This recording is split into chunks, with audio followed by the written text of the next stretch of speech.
기근을 싫어하죠. 이 기근을 좋아하시는 분들 아마도 한 분도 안 계실 겁니다. 이 기근이라고 하는 것, 이것은 극심한 가뭄으로 모든 것이 말라버린 상태를 말하는 것이죠. 이것이 계속되면은 마실 물도 없게 되고 이 먹을 양식도 없게 되는 것입니다. 실제로 우리가 이 아프리카에 가시면은 먹을 물과 이 양식이 없어서 아이들이 죽거나 영양실조에 걸리는 것을 많이 볼 수가 있죠. 이 난민기구에서 발표한 세계 난민기구에서 발표한 자료를 따르면은요, 이 동아프리카의 지역에 이 국가들에서 2022년도 기준입니다. 그 기준으로 2,760만 명이 이 식량 위기를 겪고 있다라고 합니다. 어마어마한 숫자이죠. 아마도 지금은 더 많은 인원이 늘어나지 않았을까 그렇게 생각이 되어지는데, 그러한 위기를 겪고 있는데 크게는 두 가지 이유가 있다라고 합니다. 첫 번째는 이상 기후 때문에 이 지난 5년간의 이 기후가 우기임에도 불구하고 그 아프리카지 우기임에도 불구하고 비가 내리지 않아서 땅이 다 말라 버렸다라는 것입니다. 이처럼 이상 기후가 찾아와서 그렇게 그들이 굶어 죽게 되었고, 두 번째는 우크라이나 전쟁 때문이라고 합니다. 지금도 전시 중이죠. 지금도 러시아와 우크라이나 계속해서 전쟁의 상황들이 이어지고 있는데, 여러분 이 아프리카, 이 동아프리카는요, 이 식량의 90%를 러시아와 우크라이나에서 수입을 해왔는데 전쟁으로 인해서 그 모든 수입원들이 막혀지게 되었다는 것입니다. 이 따지고 보면은 여러분 이 두 가지 다 무엇이 그 이유의 근원이 될까요? 그것은요, 둘 다 인간이 저지른 죄악 때문이다. 그렇게 이야기할 수가 있습니다. 이 비가 오지 않는 것, 우리가 환경 탓을 할 수도 있겠지만은요, 우리가 놓고 보면은 이 지구 전체가 환경 오염이 되어졌기 때문에 기후 이상이 일어나게 되었다라는 것이죠. 사람이 저지른 죄의 한 부분이다. 그렇게 말할 수가 있는 것입니다. 뿐만 아니라 이 전쟁으로 공급해야 될 식량이 다 막혔기 때문에 이것 역시 그 굶주림이 이 죄의 결과다. 우리가 이렇게 말할 수가 있는 것입니다. 이와 같이 먹지도 못하고 마시지도 못하는 이런 경제적인 기근도 참 무서운 기근이긴 하지만은 그것보다 훨씬 더 무서운 것이 있습니다. 그것은요, 우리 영적인 기근이라는 것입니다. 이 영적인 기근, 하늘이 닫히고 말씀이 말라가는, 여러분 그러한 말씀의 기근이 찾아올 때에 이것은 이 경제적인 기근보다 훨씬 무서운 것이라고 말할 수가 있습니다. 왜냐하면은 하나님의 말씀이 멈추게 되어지면은요, 여러분 그 하나님과의 단절이 일어나게 되고, 그리고 이 하나님과의 단절이 되어지면은 여러분 우리 삶 가운데 모든 축복과 생명의 줄이 끊어지기 때문인 것입니다. 이런 면에서 지금 우리 앞에 전개되고 있는 이 경제적인 위기라든가 이 외적인 위기에도 우리가 관심을 가져야 되지만은 사실 더 심각한 위기인 이 영적인 위기에 관심을 갖고 하나님 앞으로 돌아가는 모습이 우리에게 필요한 것입니다. 여러분 그래서 다시 이 성령의 단비가 쏟아지고 말씀의 은혜가 쏟아지게 된다라면은 우리의 삶이 아무리 척박하고 힘들어도 우리는 회복할 수가 있게 되는 것입니다. 이 말씀 속에 길이 있고 이 말씀 속에 생명이 있고 이 말씀 안에 에너지가 있기 때문인 것이지요. 여러분 이런 면에서 우리 삶을 부유하고 아름답게 만드는 가장 중요한 비결이 무엇일까요? 그것은 말씀이라고 소개할 수가 있습니다. 예전에 신문에서 이 유태인들의 탈무드 교육에 대한 그런 신문 칼럼을 제가 읽은 적이 있는데요. 여러분 이 유태인들은요, 전 세계 인구 중에서 0.2%밖에 안 됩니다. 굉장히 적은 소수의 인원들이죠. 여러분 그럼에도 불구하고 이 노벨 수상자 이 30%가 유태인들입니다. 그리고 미국 명문대학교 중에 40%가 이 미국 명문대학의 교수들이 그 40%가 다 유태인들이라고 합니다.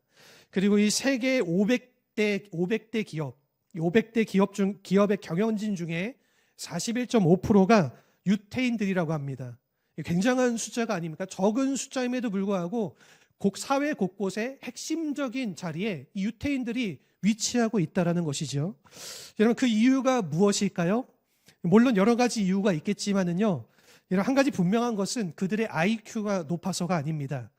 머리가 좋아서가 아닌 것이지요. 여러분 참고로 이 전 세계 인류 중에서 여러분 이 IQ가 가장 높은 이 나라 사람들이 어느 나라 사람인지 아십니까? 여러분 이 한국 사람이라고 합니다. 잘 인정이 안 되시는지는 모르겠지만은 여러분, 이 영국의 이 리차드 린이라는 교수가 통계를 내서 발표를 했는데 한국 사람이 IQ가 가장 통계적으로 평균적으로 가장 높다라고 합니다. 그리고 일본 사람들이 3등이라고 해요. 전 세계 3등 통계로. 그리고 유대인은 몇 등 정도일까요? 여러분 10위권 밖입니다. 정확하게는 이 유대인들은요 45등이라고 해요. 여러분 참 아이러니하지 않죠? 아이러니하지 않습니까? 이 미국 미래학자인 이 엘빈 토플러도요 이런 말을 했던 적이 있습니다. 이 21세기 정보화 시대에는 젓가락을 사용하는 민족이 지배할 것이다. 여러분 우리 한국 사람들이 젓가락을 사용하죠. 그런데 쇠젓가락을 사용하는 사람 우리 한국 사람밖에 없습니다.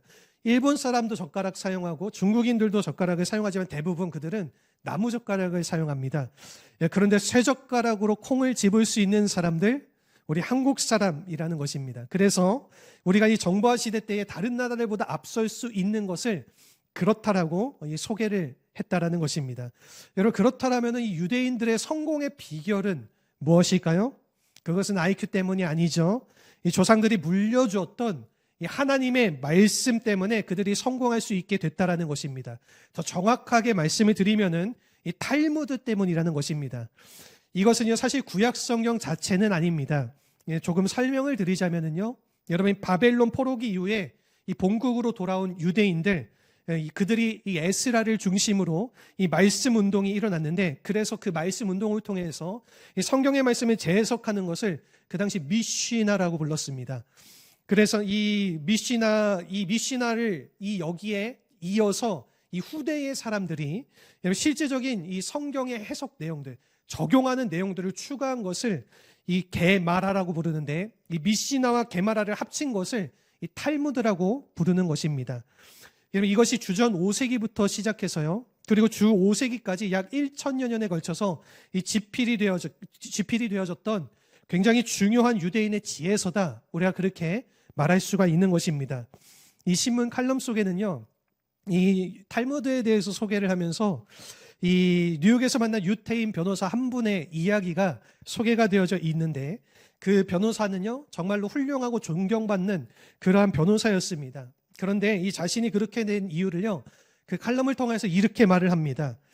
그분이 유태인이지만은요. 이 어릴 때부터 탈무드 교육을 받을 기회가 별로 없었습니다. 아버지가 가게 장사를 하셨는데 새벽부터 밤늦게까지 일하셨기 때문에 이 교육을 받을 기회가 어린 시절에 없었던 것입니다. 그러다가 이제 대학교에 들어갈 때가 되어서 이 대학에 들어가게 됐는데 대학에 들어가면은 기숙사 생활을 해야 되지 않습니까? 그런데 이 사람이 어릴 때부터 어머니가 만들어 주시던 이 매운 닭튀김, 이 닭고기죠. 이것을 매우 좋아했는데 기숙사에 있으니까 그것을 먹을 수가 없었던 것입니다. 여러분 이 사실을 간파한 그 아버지가요.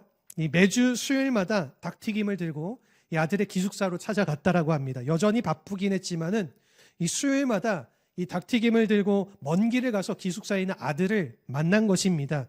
이것을 4년 동안 이 아버지가 계속했다라고 합니다. 그래서 아들이 이 수요일만 되면은 다른 약속들은 다 피하고 이 아버지를 만나서 아버지와 시간을 갖는 그런 시간을 가졌습니다. 그때에 이 아버지가 함께 나눴던 그 대화의 주제가 무엇이었을까요? 이 아들과 아버지가 이 나눴던 대화는요, 이 탈무드의 내용들을 이야기를 나눴던 것입니다. 이 아버지가요, 어릴 적에 아들에게 탈무드를 잘 전달해 주지 못해서 이것을 계기로 아들에게 탈무드를 계속해서 교육을 시키기 위해서 아들을 위해서 매주 수요일마다 닭튀김, 어머니가 만들어준 닭튀김을 가지고 와서 아들을 만나러 갔다라는 것입니다. 여러분 대학 교육이 중요하기는 하지만은 그것이 하나님의 말씀을 대체할 수는 없는 것입니다. 좀 늦었긴 했지만은 이 아들이 탈무드 교육을 받아야지 이 바른 삶을 살 수 있고 장차 하나님의 영광스러운 삶을 누리며 살아갈 수 있겠구나. 이 아버지가 그러한 분명한 마음의 뜻을 가지고 여러분 4년 동안 하루도 빠지지 않고 매주 수요일마다 이 어머니가 만들어준 치킨을 가지고 아들을 찾아갔다라는 것입니다. 우리라면은 이렇게 할 수가 있었을까요? 이 학교 앞에 치킨집이 많지 않습니까? 보통 음식점들이 많은데 여러분 보통의 경우라면은 거기에서 그냥 밥 사 먹으면 되지. 여러분 이렇게 할 텐데 이 아버지는 철저하게 이 탈무드를 아들에게 심겨주는 것이 최대의 축복이다. 아들을 위해서 해줄 수 있는 가장 커다란 축복이구나 그렇게 생각을 했다라는 것입니다. 여러분 이것이 지난 2000년 동안에 이 유대인들을 붙잡았던 힘이었고요. 뿔뿔이 흩어져서 디아스포라로 살아갔었던 그 민족들이 민족의 정체성을 잃어버리지 않고 그리고 그들을 다시 일어서게 한 비결이 되었다라는 것입니다. 우리가 실제로 이스라엘의 역사를 보시면은요, 여러분 하나님께서 다른 민족에게는 주시지 않았는데 이스라엘 민족에게 주신 독특한 축복이 있습니다. 그것이 바로 이 하나님의 말씀, 이 말씀의 보화라는 것입니다. 여러분 그래서 오늘날도 중동의 여러 나라들을 보게 되면은요, 여러분 이 석유 때문에 다들 큰 소리치고 떵떵거리면서 부자처럼 살고 있지 않습니까? 여러분 그런데 이상한 것은요, 이스라엘 나라 같은 중동에 있는 나라인데 이스라엘 나라 땅을 보게 되면은요, 석유가 한 방울도 나지 않습니다. 여러분 왜 그럴까요? 여러분 이유는 이것입니다. 이 석유보다도 값진 보화를 그들에게 주시기 위해서. 여러분 이것이 바로 하나님의 말씀이었다라는 것입니다. 여러분 그래서 그들이 가나안 땅으로 들어가기 직전에 여러분 하나님께서 이렇게 그들에게 말씀하신 말씀의 내용이 있습니다. 우리 신명기서 8장 3절의 말씀 우리 같이 한 목소리로 읽어보도록 하겠습니다. 너를 낮추시며 너를 줄이게 하시며 또 너로 알지 못하며 내 조상들도 알지 못하던 만나를 내게 먹이신 것은 사람이 떡으로만 사는 것이 아니요 여호와의 입에서 나오는 모든 말씀으로 사는 줄을 내가 알게 하려 하심이라. 아멘. 여러분 이것이 그들이 가나안 땅으로 입성하기 직전에 하나님께서 주신 말씀이었습니다. 너희들이 혹시라도 경제적인 어려움을 겪든지 일반적인 양식을 먹지 못하더라도 그것으로 염려하지 마라. 사람이 진짜 살아가는 것은 하나님의 말씀으로 사는 것이다. 떡만 먹어서는 안 된다. 이러한 말씀의 중요성을 소개를 해 주신 것입니다. 우리가 실제로 오늘날 보게 되면은요, 여러분 이 석유를 많이 가지고 있는 이 아랍 국가들과 이 석유 없이 말씀으로 살아가고 있는 그 이스라엘 나라, 여러분 어느 나라가 더 잘 살고 있는 것처럼 보여집니까? 여러분 이스라엘이요 훨씬 더 잘 살아가고 있습니다. 대부분의 이스라엘 나라 사람들이요 자신의 삶에 많이 만족을 느끼며 그렇게 행복하게 살아가는 사람들이 많다라고 합니다. 중동의 나라 보게 되죠. 부자는 일부만 부자예요, 거기도. 그리고 가난한 사람들은 또 굉장히 가난합니다. 중동도요, 부익부 빈익빈 형상이 거기도 굉장히 극심한 것을 우리가 볼 수가 있게 되는 것입니다. 여러분 무엇입니까? 이 말씀, 하나님의 말씀이 이스라엘 민족을 잘 살게 만드는 진정한 차원의 보화였다라는 것입니다. 말씀을 가진 나라는요 강하게 되어져 있습니다. 여러분 이 말씀을 가지게 되면은 어떠한 대적들도 능히 이길 수가 있게 되는 것입니다. 그런데 반대로 우리가 이 말씀을 떠나가게 된다라면은 여러분 우리가 이 다른 것이 아무리 다 많아도 우리의 축복의 근원이 말라지게 되는 것입니다. 그 결과로 여러분 모든 사람들의 삶은요 종말을 겪을 수밖에 없는, 여러분 이것은요 이스라엘 백성만 해당하는 것이 아니라 여러분 우리 모두에게도 해당되는 일, 결국에는 우리 모두가 삶의 종말들을 다 겪게 되는 것입니다. 오늘 본문의 말씀을 보시게 되면은 이 말씀이 끊어질 때에 나타나는 현상들을 우리에게 소개해주고 있습니다. 우리가 11절 말씀을 보게 되면은 여러분 이 날이 이를지다 이렇게 말씀하는 내용이 있는데 이 날은요 하나님께서 정하시는 때를 말하는 것입니다. 여러분 어쩌면은 이 이스라엘이 아수르에게 침공당하는 그날을 의미할 수도 있겠지만은요, 여러분 이 궁극적으로는요 이 하나님의 구속사에서 이 마지막 시대에 이 종말의 시대를 의미하는 것입니다. 여러분 그때 일어나는 이 특별한 현상 중 하나가 무엇이냐면은 이 말씀의 기근이 일어나게 된다라는 것입니다. 본문의 12절을 이어서 보시면요, 그들이 온 사방을 다녀보아도 여러 사람을 만나도 하나님의 말씀을 들을 수 없다 이렇게 말하고 있습니다. 왜 이러한 현상이 벌어지는 것일까요? 그것은요 우리가 하나님의 말씀을 떠났기 때문인 것입니다. 하나님의 말씀을 존중하지 않고 그리고 무시하고 살아왔기 때문에 언젠가 때가 되면은 여러분 이 하나님이 그 말씀을 거두어 가시는 그러한 순간이 있다라는 것입니다. 그러므로 우리가 그 말씀을 들을 기회가 있을 때에 말씀을 듣고 우리가 말씀을 사랑할 수 있을 때에 말씀을 사랑하고 그리고 이 말씀을 붙들 수 있을 때 그 말씀을 붙잡아야지 이 말씀을 소홀히 여기고 우리가 경시하게 되면은 언젠가는 하나님의 음성이 끊어지는 날이 찾아오게 된다라는 것입니다. 이러한 의미 속에서 우리가 만일 하나님의 말씀이 멈추게 된다라면은 여러분 우리의 삶 속에 일어나게 되는 현상은 어떠한 것이 있을지 오늘 본문을 통해서 세 가지를 우리가 좀 함께 나눠보고자 합니다. 우선 첫 번째는요, 하나님 말씀이 멈추게 되면 우리 삶 속에 일어나는 현상, 첫 번째는요, 하나님의 임재가 끊어진다라는 것입니다. 말씀이 있다라는 것은요, 하나님이 함께 계신다는 뜻을 가지고 있습니다. 그러므로 이 말씀이 끊어졌다라는 것은 하나님의 절교 선언이다, 우리에게 그렇게 볼 수 있습니다. 여러분, 만일 우리와 하나님과의 관계가 끊어지게 되면은 여러분, 우리의 인생은 어떻게 될까요? 혼란으로 떨어질 수밖에 없는 것입니다. 여러분, 그래서 요한복음 1장 1절 말씀을 보게 되면은 여기서 이렇게 말씀하고 있습니다. 우리 같이 한번 함께 읽어보도록 하겠습니다. 태초에 말씀이 계시니라. 이 말씀이 하나님과 함께 계셨으니 이 말씀은 곧 하나님이시라. 아멘. 여기서 이 말씀이라는 단어가요, 이 로고스라는 헬라어인데, 여러분, 이것은요, 일반적인 이 말씀이라는 의미를 지칭하는 것이 아닙니다. 특수 용법으로 사용되어졌는데, 이것은 장차 오시고 성육신하실 예수 그리스도를 지칭하는 단어의 표현인 것입니다. 여러분, 그래서 태초에 말씀이 계셨는데 이 말씀이 곧 하나님이셨는데, 우리가 요한복음 1장 14절에 이어서 보게 되면 이렇게 말씀하고 있습니다. 우리 같이 한번 읽어볼까요?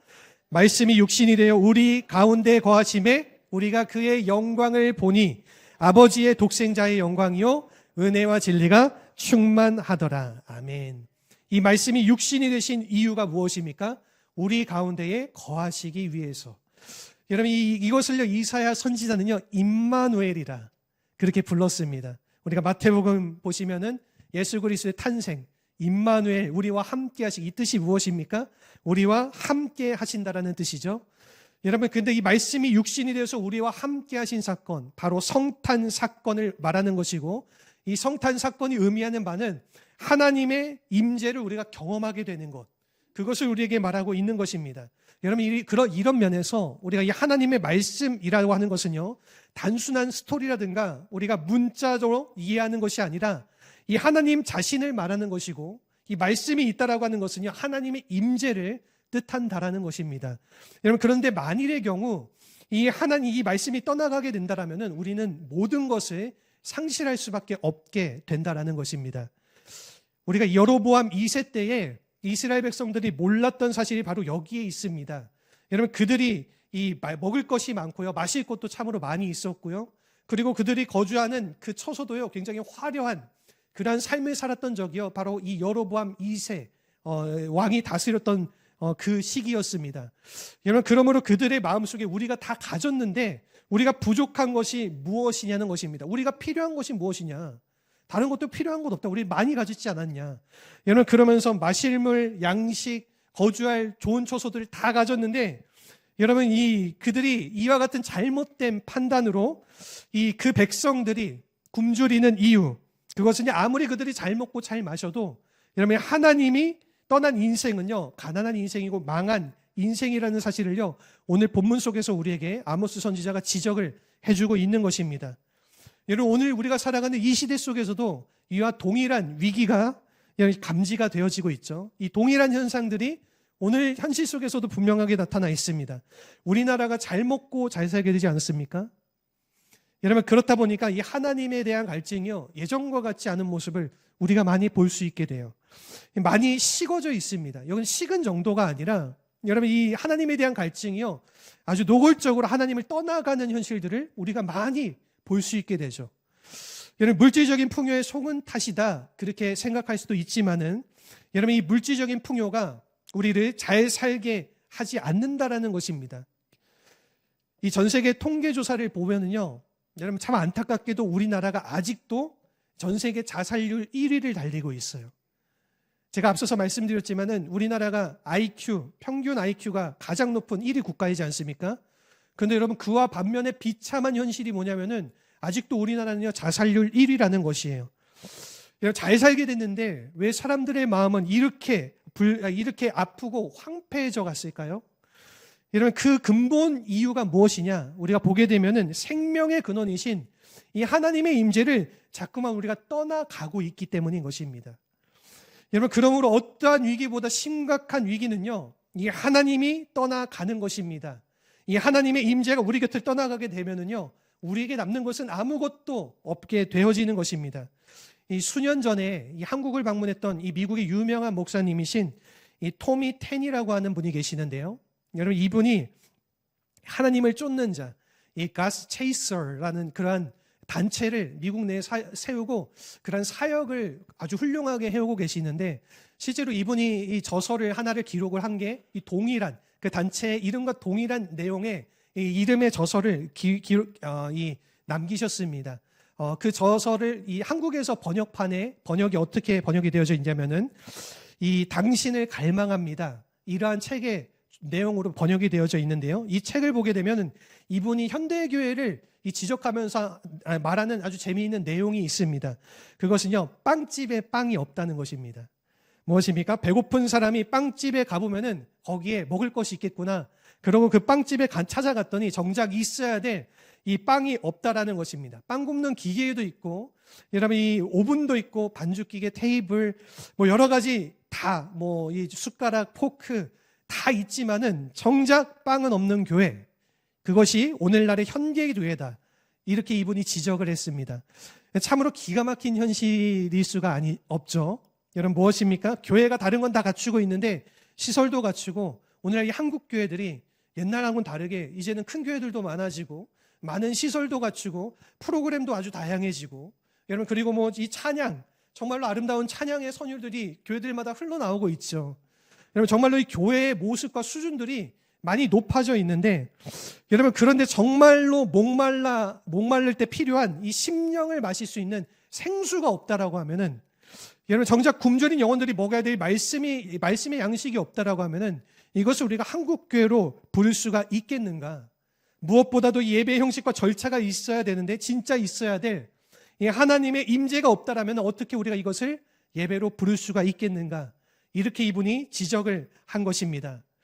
여러분, 오늘 우리가 양식이 없어서 굶주리는 것, 이 물이 없어서 이 갈증을 느끼는 것, 이것보다 더 심각한 위기가 무엇입니까? 그것은요, 말씀이 없어져 가는 것입니다. 여러분, 이 말씀이 사라지게 되면은 하나님의 임재도 결국에는 끊어지게 된다라는 것입니다. 우리가 이러한 위기를 잘 생각하고 우리가 더욱더 말씀 앞으로 나아가야 될 줄로 믿습니다. 두 번째는요, 하나님의 계시가 끊어진다라는 것입니다. 이 말씀 속에는 하나님의 계시가 있죠. 여러분, 이 계시라는 것은요, 하나님의 뜻, 이 하나님의 비밀을 보여주신다라는 뜻입니다. 여러분, 이 하나님의 뚜껑을 열어서 이 하나님만이 알고 계시는 그 하나님의 뜻과 계획과 그 길을 보여주시는 것을 우리가 계시라고 말할 수 있는 것입니다. 여러분, 그런데 만일 이 하나님의 계시가 없게 되면 우리가 어디로 가야 할지, 그리고 어떠한 길을 선택해야 될지 판단할 수가 없게 되는 것이죠. 우리의 인생의 앞길 아무도 알 수 없습니다. 내 앞에 무엇이 기다리고 있는지 여러분, 우리가 어떻게 알 수가 있겠습니까? 여러분, 그런데 이 계시의 말씀을 열어보게 되면은 여러분, 하나님을 통해서 우리의 앞길을 볼 수도 있고요, 그리고 이 미래도 볼 수가 있다라는 것입니다. 여러분, 그러나 이 계시가 멈추게 되면은 우리는 우리 앞에 있는 놓여져 있는 것 아무것도 볼 수가 없는 것입니다.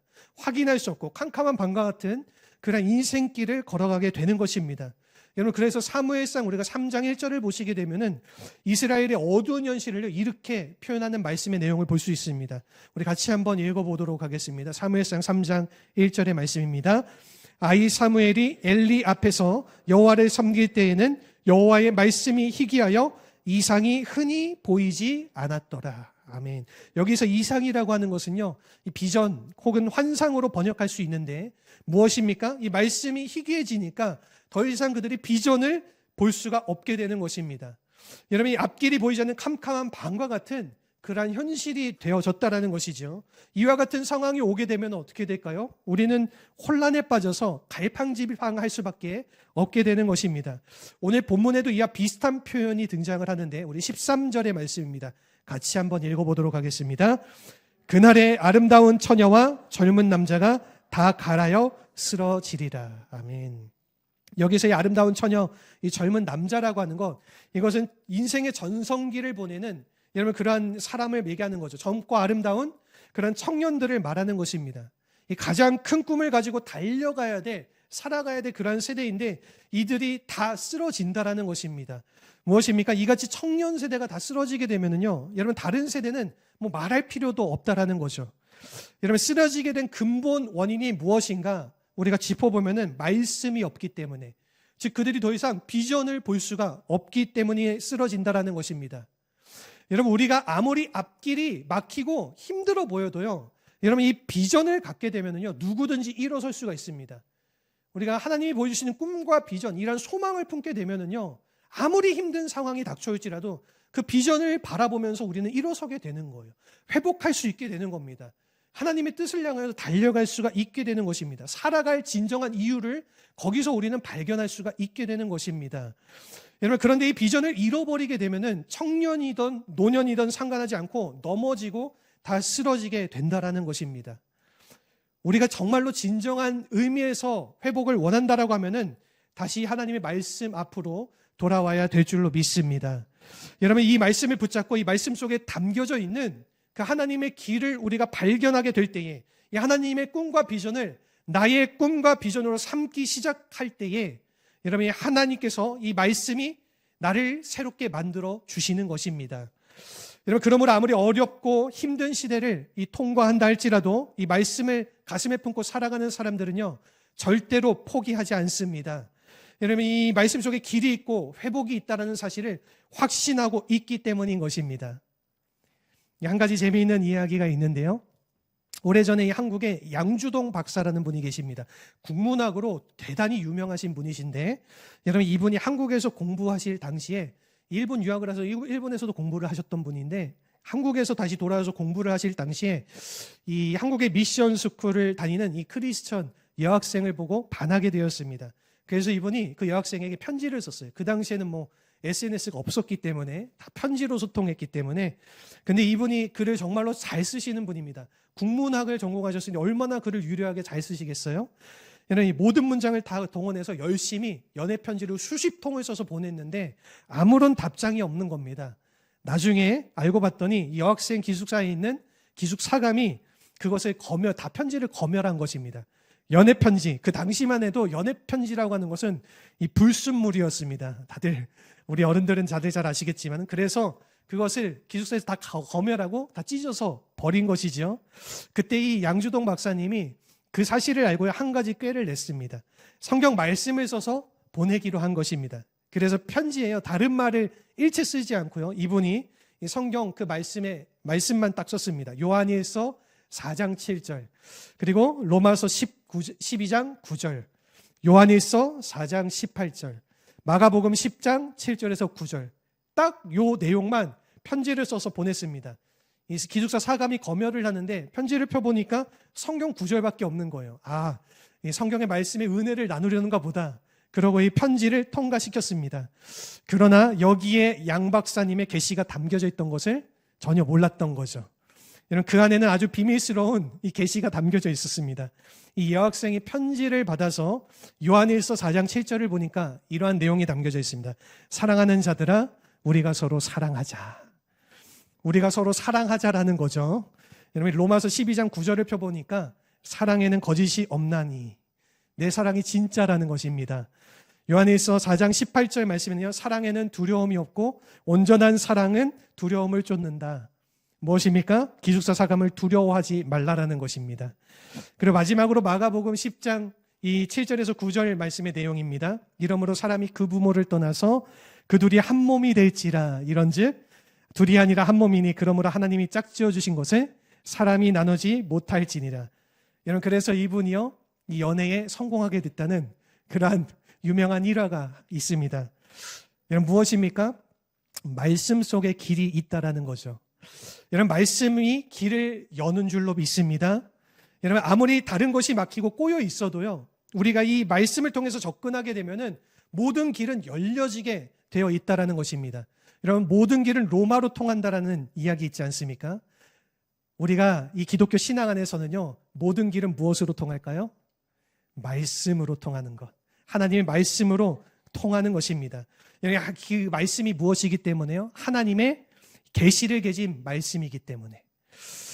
여러분, 그래서 우리가 이 하나님의 말씀을 항상 품고 이 하나님의 말씀에 인도하심이 있다는 사실을 우리가 분명히 기억하면서 이 말씀 안으로 살아가실 수 있는 우리 모두가 되시기를 축원합니다.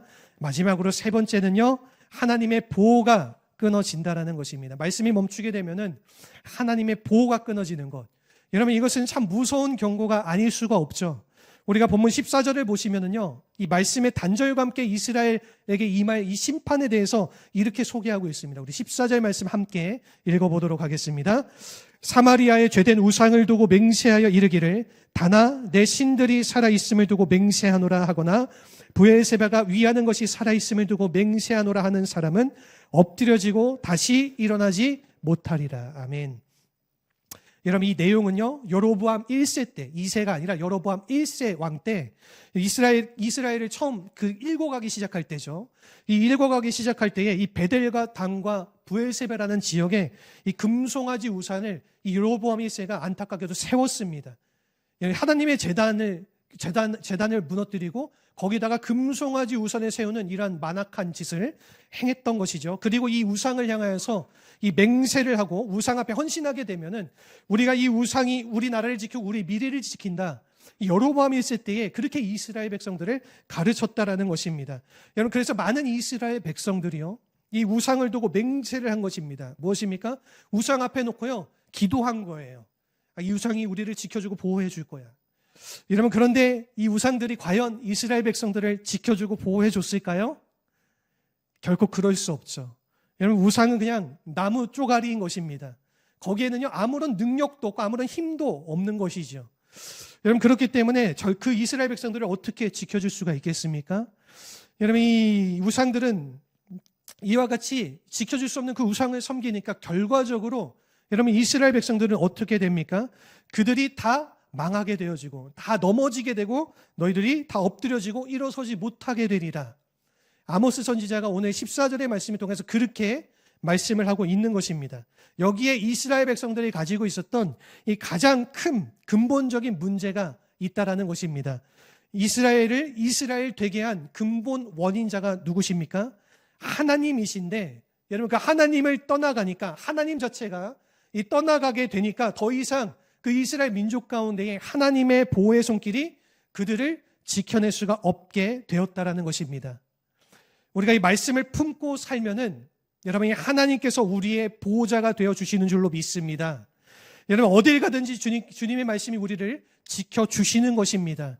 여러분, 어딜 가든지 주님께서 나의 힘이 되어 주신다라는 것입니다. 나의 방패가 되어 주시고 나를 모든 악한 것으로부터 보호하셔서 안전하게 만들어 주시는 것, 이것이 바로 말씀의 능력이라는 것이죠. 우리가 사울왕의 경우를 보면은요, 이 말씀을 떠나는 것이 얼마나 무서운 것인지를 너무나도 잘 알 수가 있습니다. 여러분, 이 성경에 기록된 사울 왕이라고 하는 사람, 여러분, 이 사울 왕은요, 못난 사람이 아닙니다. 모든 것을 다 갖춘 사람이었어요. 심지어는 겸손하기까지 했던 사람. 여러분, 아주 잘생기고 지혜도 뛰어나고 키도 크고 유능했던 사람, 사울 왕이었습니다. 어떠한 전쟁에 나가든지 그 전쟁을 승리로 이끌 수 있는 훌륭한 장수가 여러분, 그 당시에 사울 왕이었어요. 여러분, 그런데 그가 몰락한 이유, 이 사울 왕이 몰락한 이유, 그것은 딱 한 가지입니다. 그것은요, 그가 하나님의 말씀을 떠났기 때문에. 여러분, 하나님의 말씀을 멸시하고 그 말씀을 떠났기 때문에 여러분, 그래서 하나님께도 이 사울 왕을 통하여 사울 왕에게 말씀하시는 것을 멈추셨다라는 것입니다. 여러분, 이 사울은 사실은 그렇지 않습니까? 듣기 싫었지만은 사무엘을 통해서 하나님께서 이 사울에게 말씀하실 그때가 이 사울 왕에게는 가장 좋은 때였다라는 거예요. 여러분, 그런데 그 시기를 놓치고 나니까 하나님께서 더 이상 사울 왕에게 말씀하시지 않습니다. 내가 너에게 말씀하는 모든 말씀을 끊노라. 사무엘 선지자를 통해서 사울 왕에게 그렇게 선언을 하세요, 하나님께서. 여러분, 그때부터 사울은요, 갈팡질팡하는 것입니다. 그렇게 훌륭했던 사람, 여러분, 그렇게 겸손하고 그렇게 인정받았던 왕이 어떻게 되어져 버립니까? 혼란스럽고 내 앞길, 내 미래를 어떻게 해야 될지 갈 바를 알지 못하는 그런 비참한 삶을 살아가게 되었다라는 것입니다. 한마디만 말씀하시면 길이 열려질 것 같은데, 다시 한 번만 말씀해 주시면은 주님께서 앞길을 보여주실 수 있을 것 같은데, 한마디도, 한 말씀도 하나님께서 해주시지 않으셨다라는 거죠. 여러분, 그래서 결국엔 사울이 어떻게 합니까? 점쟁이를 찾아갑니다. 여자 점쟁이를 찾아가서 여러분, 해서는 안 되는 추한 꼴을 보이지 않습니까? 결국에는 길보아 전투에서 비참한 최후를 맞이하게 되는, 여러분, 그러한 인생을 사울이 맞이하게 됐다라는 것입니다. 사랑하는 성도 여러분, 우리가 이 말씀이 멈추고 하나님의 음성을 듣지 못한다라고 하는 것, 이것은 대단히 심각한 위기가 아닐 수가 없는 것입니다. 여러분, 그런데 반대로 우리가 말씀을 들을 수 있을 때 그 기회를 놓치지 않고 우리가 그 말씀을 붙들기만 한다라면은 그 말씀이 우리를 다시 살아나게 한다라는 것입니다. 여러분, 이 말씀 속에 하나님의 임재가 나타나게 되고, 여러분, 이 말씀 가운데 우리의 모든 닫혀있는 길이 열려지게 되고, 그리고 이 말씀의 능력이 다시 한번 우리의 삶 가운데 놀라운 기적을 행하게 된다라는 것입니다. 여러분, 그러므로 오늘 이 시대가 악한 시대라 많이들 말하고 있죠. 점점 시대는 악해져만 가고 이 말씀의 기근이 찾아왔습니다. 무엇입니까? 오늘날 우리가 유튜브만 보면은요, 여러분, 말씀이 막 차고 흘러 넘치죠. 마르지 않는 샘물 유튜브입니다. 유튜브만 보면은 말씀이 막 끊임없이 흘러나오죠. 우리가 365일 말씀 다 볼 수 있어요. 유명한 목사님들 설교 다 들을 수 있습니다. 말씀의 홍수 시대를 살아가고 있다, 우리가 그렇게 말할 수가 있어요. 미디어를 통해서 우리가 넘쳐나는 말씀, 넘쳐나는 설교, 넘쳐나는 이 수많은 성경의 내용들을 우리가 다 찾고 듣고 볼 수 있어요. 여러분, 그러나 홍수 시대의 가장 큰 문제가 무엇인지 아세요? 홍수 시대의 가장 큰 문제는요, 물이 많지만 정작 마실 물이 없다라는 거예요. 우리가 말씀의 홍수 시대를 살아가고 있지만 여러분, 그 물을 우리가 정말로 마시면서 살아가고 있는가? 이 시대에 우리가 이러한 말씀의 기근의 시대를 살아가고 있는 것입니다. 말씀이 넘치는 것처럼 보이지만은 여러분, 결코 속지 마시기를 바랍니다. 거기에 홀리지 마시기를 바랍니다. 착각하지 마시기를 바랍니다. 여러분, 우리가 미디어를 보고 눈으로 보고 듣는 것으로 그쳐지면 안 되는 거예요. 어떤 목사님이 이러한 얘기를 저에게 하셨어요. 요즘에는 성도님들이 말씀을 가슴속 깊이 받아들이지 않는다. 그냥 말씀을 시청한다. 이렇게 말씀하셨어요. 이런 말씀을 시청하는 시대를 우리가 살아가고 있어요. 우리 자녀들도 그렇고요, 우리 장년 성도님도 그렇고 더 이상 말씀을 묵상하고 기도하지 않아요. 하나님의 말씀 그 한 구절 한 구절의 귀한 것을 우리가 잘 들여다보고 있지 않고요, 암송도 하지 않고 그냥 말씀을 읽고 끊어버려요. 그냥 말씀을 그냥 흘려보내는 그런 시대를 살아가고 있어요. 오늘날 사단이 여러분, 우리를 하나님의 말씀과 멀어지게 하는 아주 커다란 도구로 이 유튜브를 이용하고 있어요. 여러분, 이러한 사실들을 우리가 잘 경계할 수 있어야 됩니다. 물론 여러분, 유튜브를 통해서 말씀의 은혜를 더 풍성하게 받으면서 더 깊은 묵상과 더 깊은 은혜의 가운데로 나아가신 분들이 계시죠. 그런데 대다수의 경우를 보게 되면요, 그런 부분들은요, 소수에 불과해요. 말씀을 시청하는 데서 그쳐지는 경우가 많습니다. 오늘날의 한국교회 위기가, 그리스도인들의 위기가 어디서부터 오는 것입니까? 여기서부터 왔다라는 것입니다. 저는 바라는 것은 우리 사랑하는 군포 선산교회 모든 성도님들이 하나님의 말씀으로 다시 한번 일어설 수 있기를 주님의 이름으로 축원합니다. 여러분, 다시 한번 말씀을 깊이 묵상하는 자리로 나아가셔야 돼요. 말씀을 한번 깊이 읽어보고 그 받은 은혜를 곰곰이 씹어보면서 하나님 앞에 내 시간을 드릴 수 있는 거예요. 영상 시청하는 시간이 아니라, 여러분, 유명한 목사님들 설교 말씀 듣고 시청하는 그런 자리가 아니라 다시 한번 내가 하나님 앞에 나아가서 이 말씀의 깊은 의미를 내 가슴속에 새기고 기억하고 그 말씀의 진정한 능력을 내 안에 누리면서 나아갈 수 있는 그러한 자리로 우리가 다시 한번 나아가야 된다는 것입니다. 여러분, 이 진짜 하나님의 음성이 식어져가는 이 시대를 우리가 살아가고 있죠. 우리 마음 가운데 이 말씀의 기근이 찾아오지 않도록 우리 모두가 기도하실 수 있기를 바랍니다. 여러분, 이 말씀을 들을 기회에 절대 말씀을 놓치지 않으실 수 있기를 바랍니다.